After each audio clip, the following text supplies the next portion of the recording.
Basically अभी आए दिन आप लोग देख रहे हैं कि इंडस्ट्री में काफ़ी सारे आर्टिस्ट लोग फाइनेंशियल स्थिति के कारण सुसाइड कर रहे हैं, जिसके कारण अभी हमने कुछ दिन पहले ही हमने न्यूज़ के माध्यम से जो भी आर्टिस्ट है जिनको फाइनेंशियल प्रॉब्लम है, जिनको प्रॉपर वे में दिक्कत आ रही है, उनके लिए हमारा प्रोडक्शन प्रॉपर वे में वेलकम किया हुआ है कि वो फाइनेंशियल स्थिति में इस महामारी में परेशान ना होकर हमारे प्रोडक्शन के साथ आके जुड़े और उनका जो भी लॉकडाउन से रिलेटेड परेशानियां हैं, फाइनेंशियल है, उसको सॉर्ट आउट करने का हमारा प्रोडक्शन काम करता है। ये कौन सी टीम के साथ मिलके आ रहे हैं आप?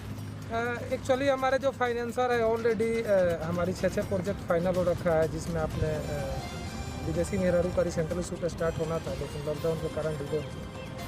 तो अभी टोटल हमारे प्रोडक्शन के अंदर 7 से 8 प्रोजेक्ट फाइनलाइज है, जो कि उसमें हम लोगों ने काफ़ी सारे बाहर के फंडरों को हम लोगों ने लाए हुए हैं और बहुत सारी टीमें जो है हम लोगों के साथ जुड़ी हुई है, जिसके कारण आज के डेट में हमारे प्रोडक्शन में 300 आर्टिस्टों का साइन करने का अप्रूवल अभी हमारे पास है।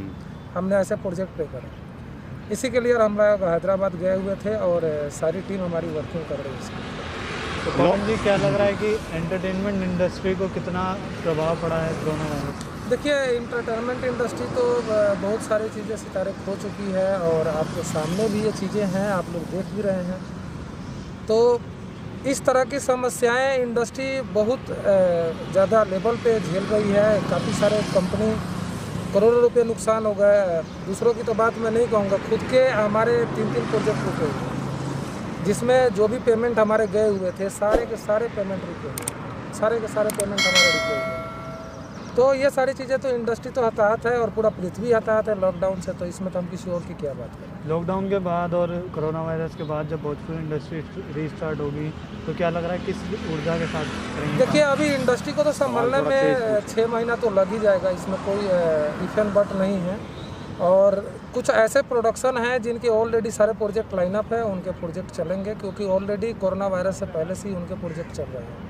अच्छा, जैसे हमारे प्रोजेक्ट का था, हमारी जो खुद की जो प्रोजेक्ट है 6 प्रोजेक्ट है जो कि ऑलरेडी लाइनअप है और वो लॉकडाउन खत्म होते शूट स्टार्ट कर दिया। और साथ ही साथ हम लोगों ने नए प्रोजेक्ट का भी आगाज़ किया हुआ है और साथ ही साथ लॉकडाउन में हम लोग रोज़ रात को 8 बजे देसी तरका फिल्म प्रोडक्शन के फेसबुक पेज से हम लोग जितने भी लॉकडाउन में अपने घरों में बैठे हुए हमारे जितने भी ऑडियंस हैं, श्रोता हैं, जिनको दिल से नमस्कार और प्रणाम करता हूं, उन लोगों को हम लोग प्रोग्राम देने का काम कर रहे हैं। और इस लॉकडाउन में जो भी सिंगर लोग हमारे यहाँ आके हमारे चैनल से शो कर रहे हैं, उनको सारे लोगों को एक अच्छा सम्मान और अवार्ड शो का भी अरेंजमेंट हम लोगों ने किया हुआ है।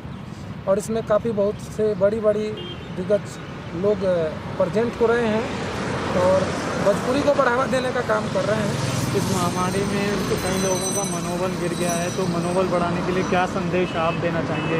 देखिए, संदेश तो मैं ये देना चाहूँगा पूरे अपने पृथ्वीवासी को देना चाहूँगा, ना कि केवल भारतवासी को देना चाहूँगा, कि एक संकट है और एक हिम्मत और एकजुट के साथ इसमें काम करना चाहिए और एक शालीनता बहुत ज़्यादा ज़रूरी है, क्योंकि सरकार जो है वो हमेशा सही निर्णय लिया है और सही निर्णय लेने का काम कर रही है।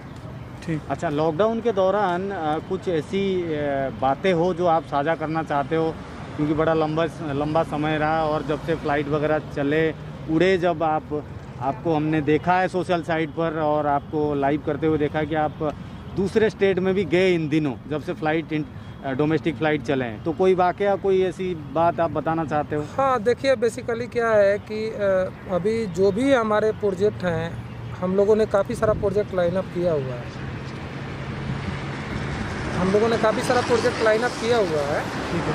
तो इन सारे प्रोजेक्टों को प्रॉपर वे में चलाने के लिए, प्रॉपर वे में वर्किंग करने के लिए आज भी हम लोग इस लॉकडाउन के तहत घरों से बाहर निकल के कभी गोवा, कभी हैदराबाद, कभी कोलकाता हम लोग जाने आने का काम कर रहे हैं, ताकि लॉकडाउन के बाद जो लोग रियली परेशान हैं वो लोग परेशान ना रहें, उनको काम मिले और हमारा प्रोडक्शन काम देने का कार्य करे। इसी अंतराल में कोलकाता के अंदर कार समेत हमें अरेस्ट कर लिया गया। अरेस्टिंग के बाद वहाँ के जो संतानू जी जो दरोगा प्रभारी थे, अरेस्ट क्यों किया गया, किस केस में? बेसिकली उनका ये कहना था कि VVIP जो पासेस थे वो रिजेक्ट गवर्नमेंट ने कर दिया था। तो क्या आपके पास VVIP पास था? हाँ, हमारे पास VVIP पासेस था, हमने उनको दिखाया भी था। तो उन्होंने बोला कि इसका टाइमिंग जो है वो एक्सपायर हो गया है। तो मेन हमारी जो उनसे जो डिबेट हुई यहाँ पे हो गई कि यदि हमारी वीवीआईपी पासेस से यदि रिजेक्ट हो चुकी है और उसकी वैलिडिटी ख़त्म है तो इसकी भी तो इन्फॉर्मेशन कहीं ना कहीं होनी चाहिए ना। यदि एक न्यूज़ के माध्यम से वीवीआईपी पासेस कैंसिल कर दी जाती है। एक सुशांत सिंह राजपूत की यदि बात करते हैं हम लोग तो रियली वो हमारे बिहार पटना से थे और काफ़ी ही अच्छे सुलझे हुए व्यक्ति थे, काफ़ी अच्छे घर से थे और सिचुएशन इस कदर आया कि उनकी हत्याएं देख के अब उसको हम तो आज भी ओपनली बोले हैं कि हमारे नज़र में वो हत्या नहीं है, कहीं ना कहीं एक साजिश है, रंजिश है जिसको ये कहा जा सकता है। क्योंकि देखिए आज आप खुद उठा के आप देखिए, हमारी बातों पे नहीं, हम सारे लोगों से ओपिनियन अपील कर रहे हैं चीज़ में। मुझे एक चीज़ जानना है कि इंडस्ट्री में कोई भी स्टार या एक्टर या एक्ट्रेस मरता है उसका रिजल्ट का खुलासा क्यों नहीं होता है, मेरा बहुत ही ये अपील है। अच्छा, और मैं जानना चाहूँगा और आप लोग हमारे जो भी मीडिया भाई हैं आप लोग भी इस चीज़ के ऊपर रिसर्च करें। दूसरी चीज़, 4 दिन पहले उनके पीए का सुसाइड न्यूज आता है, 4 दिन बाद उनका सुसाइड न्यूज आता है। ये बेखूबी सारे लोग समझ रहे हैं और हम लोग तो इंडस्ट्री में हैं, कहाँ पे कॉपी और कहाँ पे पेस्ट मारा जाता है। सीन को अच्छा दिखाने के लिए हम बेखूबी समझते हैं, इस चीज़ का हम दावा भी कर रहे हैं। तो ये भी सोचनीय विषय है। और सुशांत सिंह राजपूत एक रईस खानदान से, रईस परिवार से हैं। जिस घर में वो रहते थे वो घर ही 20 करोड़ की है, गाड़ी आलीशान बंगला, 4 नौकर उनके यहाँ है। उस हालात में यदि कोई व्यक्ति सुसाइड करता है तो मुझे ऐसा नहीं लगता है कि यह सुसाइड की कुछ प्रक्रिया है। और जब मैं एयरपोर्ट पे था तो मैंने अपील भी किया था लोगों से कि इस पर सीबीआई जांच का आदेश किया जाए और आदेश होना चाहिए और जांच होना चाहिए। लेकिन अभी मेरे को थोड़ी देर पहले ये पता चला है कि सीबीआई जांच का सरकार ने आदेश दे दिया है और सीबीआई जांच बैठा दिया गया सुशांत सिंह राजपूत को। तो मैं ऐसे सरकार को और ऐसे मैनेजमेंट को दिल से थैंक्स रियली सैल्यूट करता हूँ कि इस तरीके का एक्शन लिया है और एक्शन लेने का काम करे। और सबसे बड़ी दुख की बात क्या है कि देखिए वो हमारे बिहार का एक बेटा था और हमारे बिहार की नाज थी और आज बिहार का गोद सुना हुआ है। और इस संकट में, इस घड़ी में मैं इसके ऊपर कोई भी मतलब हमारे लिए एक होता है कि कुछ शब्द भी होना चाहिए टिप्पणी करने के लिए सुशांत सिंह राजपूत के लिए, तो फिलहाल नहीं है। इसलिए नहीं है कि एक यंगर, आज देखिए मैं ज़्यादा बड़ी बात नहीं बोलूँगा मीडिया के सामने, बहुत छोटी वर्ड में बोलूँगा। मैं एक छोटा सा स्टार हूँ लेकिन मैं बिजनेस लाइन में था, आज बिजनेस के बाद मैं इंडस्ट्री में आया। मैं खुलेआम बोल रहा हूँ कि ऐसे बहुत सारे शहर हैं जहाँ पे लोगों को अपना आशियाना बनाने के लिए सोचना है, जहाँ पे मेरा आज भी कोठी और महल है। और बेखूबी सारे लोग इस चीज़ को जान रहे हैं, देख रहे हैं, क्योंकि मैं ऑलरेडी होटल का ओनर हूँ, होटल चला रहा हूँ। गोवा में भी मेरे होटल चल रहे हैं, मुंबई में भी मेरे कारोबार चल रहे हैं, वेस्ट बंगाल में भी हमने बहुत बड़े लेवल पर प्रोडक्शन हाउस डाल दिया। तो जब हमारे जैसे एक मिडिल क्लास का व्यक्ति यदि इस लेवल पर जा सकता है तो सुशांत सिंह राजपूत के तो मैं लेवल में भी नहीं हूँ, नीचे की तो बात ही अलग है, मैं तो उनके लेवल में नहीं।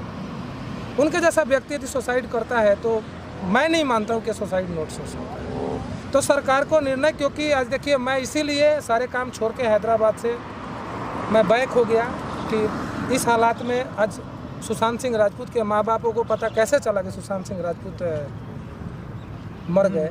ऐसे पता यदि किसी के करीबी और किसी के खास लोग यदि इस हालात से और इस सिचुएशन से गुजर के मरते होंगे तो आप बेखूबी समझ सकते हैं कि हालात कितनी दयनीय हैं। 1 महीना में 14 डेथ हुए हैं इंडस्ट्री में। ये सोचनीय विषय है और अब इससे बड़ा सोचनीय विषय क्या हो सकता है मुझे नहीं लगता। और उनके माँ बाप को एक हिम्मत देने का काम करें, सारे लोग दुआ करें ताकि उनके पिताजी अभी भी सदमे से उठे नहीं हैं। मेरी सुबह की रिपोर्ट है, 12:30 करीब मैंने फ़ोन पे इंफॉर्मेशन लिया था। हमारे कुछ लोग हैं जो उनके घर पे गए हुए भी थे, उसके बाद भी सारी चीज़ें बातें हुई। तो फादर का स्थिति बहुत दयनीय है। तो हम ये चाहेंगे कि उनको एक हिम्मत की ज़रूरत है और सब कोई दुआ करें। हमारी भी दुआएं हैं कि उनके मम्मी पापा को एक हिम्मत मिले। और माँ का साया बचपन में ही नहीं है तो पिताजी एटलीस्ट हैं तो वो रहे हैं। इसलिए हम चाहेंगे सारे लोग दुआ करें, हम भी दुआ कर रहे हैं, आप लोग भी दुआ करें और सरकार का डिसीजन का पालन करें। जो भी सरकार निर्णय लेता है वो मानना चाहिए।